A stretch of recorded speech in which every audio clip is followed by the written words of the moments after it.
Ah, la guillotine, la guillotine.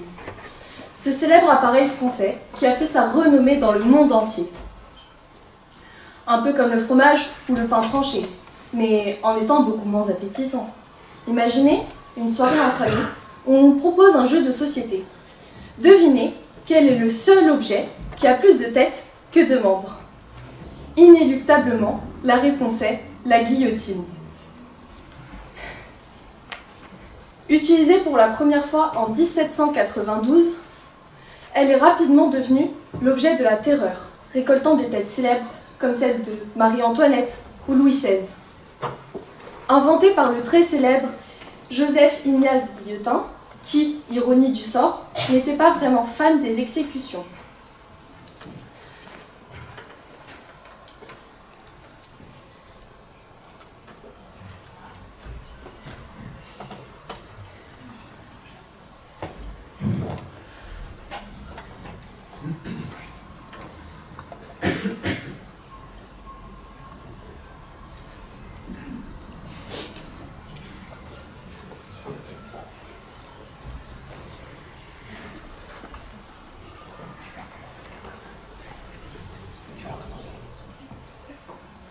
Vas-y, on recommence.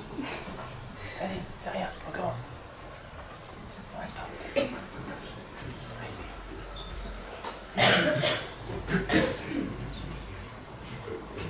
Ah, la guillotine, la guillotine. Ce célèbre appareil français qui a fait sa renommée dans le monde entier. Un peu comme le fromage ou le pain tranché, mais en étant beaucoup moins appétissant. Imaginez une soirée entre amis où on propose un jeu de société. Devinez quel est le seul objet qui a plus de têtes que de membres. Inéluctablement, la réponse est la guillotine.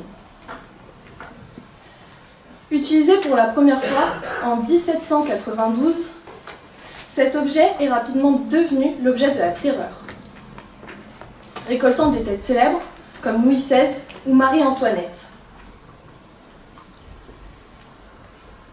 Le très célèbre Joseph Ignace Guillotin n'était pas vraiment fan des exécutions.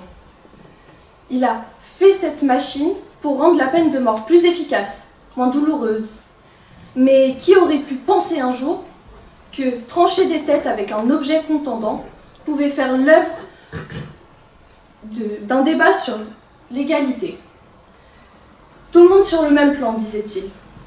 Oui, car qu'il soit noble, paysan, gros, maigre, jeune ou vieux, tout le monde y passait. La guillotine ne faisait aucune distinction. C'était le grand égalisateur de l'époque.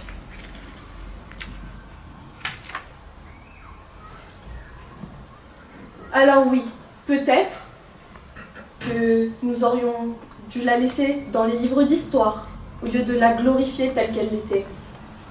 Mais sans ça, nous n'aurions pas eu un symbole de révolution, comme les fourches ou les torches en feu. Mais voilà, elle est restée dans nos livres d'histoire, et nous l'enseignons maintenant.